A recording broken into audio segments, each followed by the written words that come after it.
There's Miss Jean.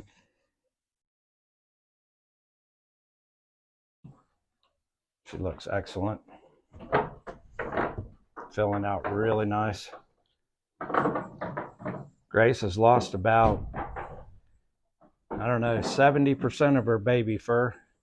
Her rear end is slicked out and her front shoulders are slicked out. Just got a little bit left on her back, and I'm about to hit that with the curry comb.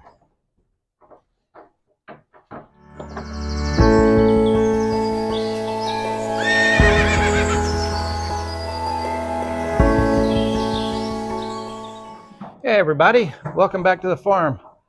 Wanted to give you an update on Jule here. You remember a couple of weeks ago we tried to breed her and she ended up getting a uterine infection.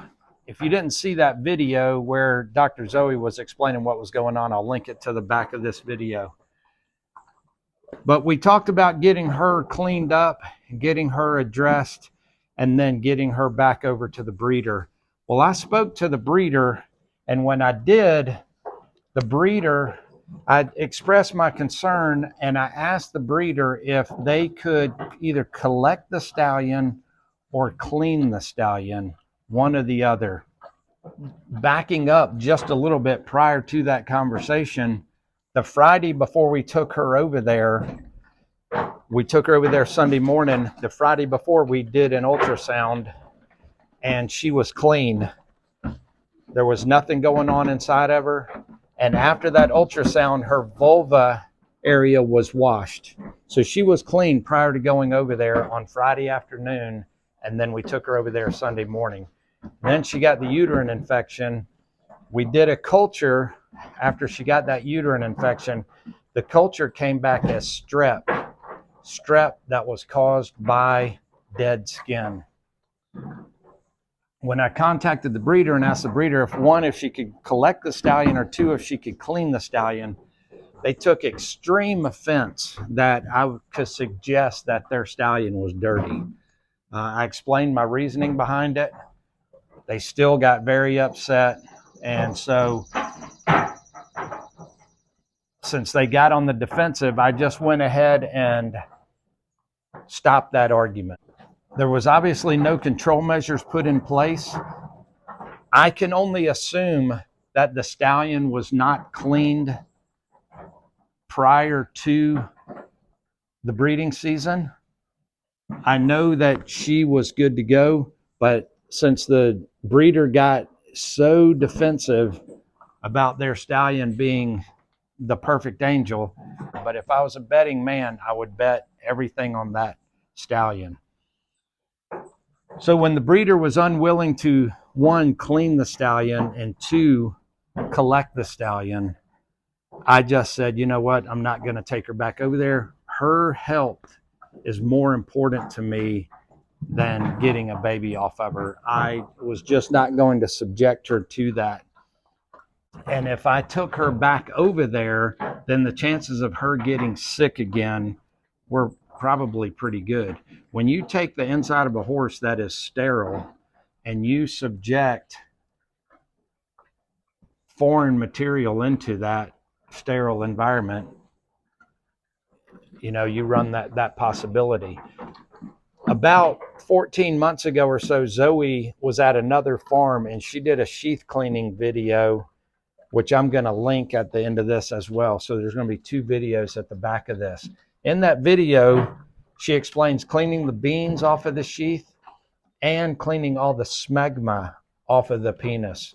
And smegma is dirt, sweat, dead skin primarily.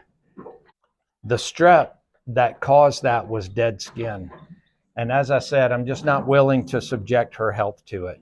So I just chalked it up. The breeder told me all kinds of things that I took with a grain of salt, which I'm not going to repeat what they said.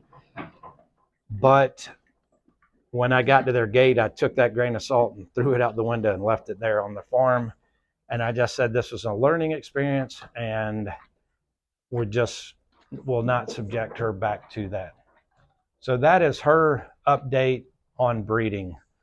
We will go back in 1 week. We go back the day after Memorial Day on the 30th. And Zoe is going to do one more ultrasound just to make sure that everything's good. We're 2 weeks post antibiotics, and she was on a pretty heavy dose of antibiotics, and we are, like I said, 2 weeks post. So she wants to do one more ultrasound just to verify that everything is quiet and everything is good, and that there's nothing left over, no underlying conditions left over from that infection. I want to show you her feet as well. If you remember when I got her, I've had her now for 5 months. And when I got her, David and Jessica out in Texas were just the middlemen, basically, if you were. She was not their horse. She came from an Amish farm, and they were just the middlemen getting her to me. And David said that she had an abscess on her back left hoof. And if you remember in that video, I showed you that abscess, or what remained of the abscess. The farrier will be out here in 2 weeks. Her feet are in pretty good order. She got a crack there, and her feet are flared out pretty bad at the base. And I think she was probably barefoot for a while. But this back hoof back here, she had a blowout on it. And if you look right there, David said that she had an abscess, and the abscess blew out, and it blew out the front of the sidewall. Or I'm sorry, the front of the hoof wall. David said it was old and it was dry and that it just needed to grow out.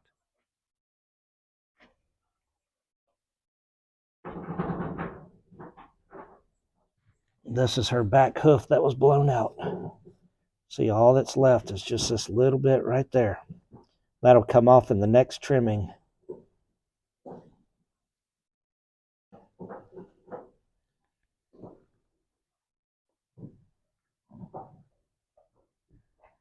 So as you can see, it looks real good. So we're going to trim her one more time at the end of June, and then we're going to put shoes on her so that we can drive her on the road. I took Joy and delivered her to the new owner on Saturday. So she's been over there for about 4 or 5 days now. And she did real well. She was nervous going over there because I separated her from her buddies.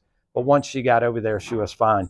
They've got a really neat place over there. The house is sitting right in the middle of the pasture. So they can literally be sitting out on the front porch, drinking coffee, and Joy can walk right up to them and drink coffee with them if she wants. Or if they're outside working in the, cutting grass or doing whatever, she can walk right up to them and be right there with them. They have a blue heeler that is the sweetest thing. I'd heard that the blue heelers were very possessive of one person. If you approach that person, they could get, kind of aggressive. And if another dog came into the area, they didn't really care for the other dog. Not this dog. His name's Hambone, and he is the fattest, happiest dog, the easiest going dog. Nothing phases him. And I thought Joy might try to do something with him, but when she walked up, she was going into his yard, and he wasn't aggressive. He didn't get excited. He didn't bark. He didn't do anything. He did walk up and kind of smell her hoof, and Joy didn't like it, so she kind of kicked out at her with her front right hoof, but only one time.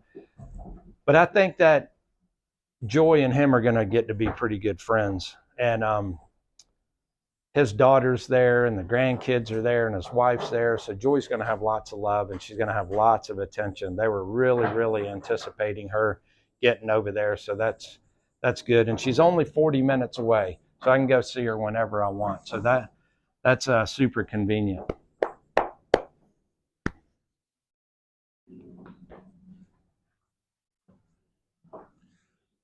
But now that she's gone, I can really focus on Jule and getting her to work with the babies.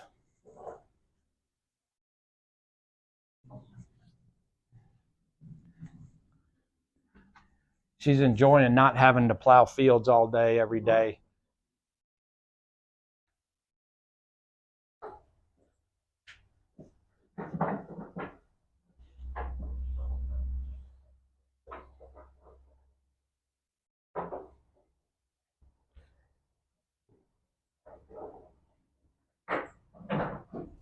So that's Jule's update, and we will be driving her, and you'll be seeing more of the driving videos coming up with the babies in the next couple of weeks. So I appreciate you watching. And as always, remember who you are. Be kind to those around you and stand up for what you believe in.